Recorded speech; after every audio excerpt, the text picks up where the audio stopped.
I've never owned a prepaid phone.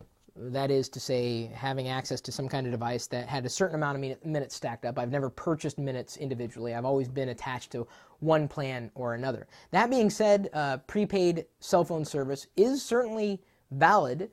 In certain situations, if you have a family and one of them wants to have mobile service and you don't want to buy a full-on plan, maybe a pay-as-you-go or a prepaid plan may work in your benefit. We've got an article for you. It's linked in the video description titled "Paid or Prepaid Cell Phone Service, Which is Right for You?" And see, it's not that one is better, it's just that one may be better in certain situations. I'm going to go ahead and +1, tweet that, like it, and hopefully you will as well. Ron, dives in and really explains that there are quite a few of these plans and phones that are decent. I mean, they're not going to be top of the line phones, but certainly 3G service would be available on these phones. The way that you would accommodate this, if you were budget conscious, if you had multiple people within the family, you weren't on a family plan, if you wanted to make sure you didn't go over. So in Ron's, planning for this article, he wanted to share some of the facts from personal experience with his family, friends, neighbors, and associates. So just reading a few of the points from the article, he says, in his small part of the world, what most people use is currently what we call a dumb phone, or one used for making texts and calling.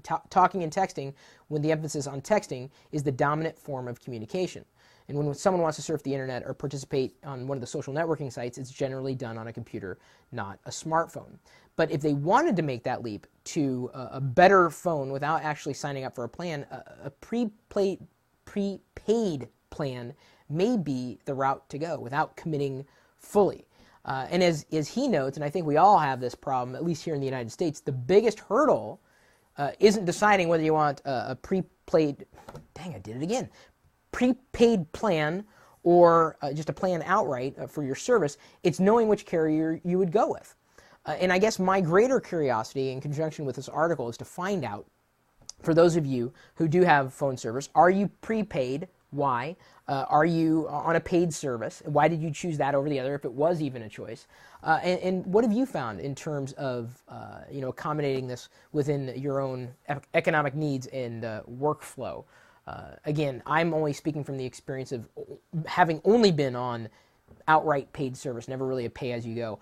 Might consider that if I was traveling internationally, if that was ever a possibility again, so that I knew that I wasn't going to damage my own plan and I could just use it for making certain calls or communicating in one-offs, whether it's a text message or, I could potentially use a phone and connect to the internet.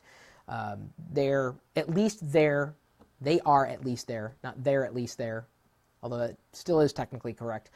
If you didn't realize that you can get a decent phone, may not be something that you would love to use every day, but it could save you a lot of money if you don't use it as often as you might have used a phone that was only available on a full-on paid subscription plan to a service. So which one are you? Prepaid? I said it right that time.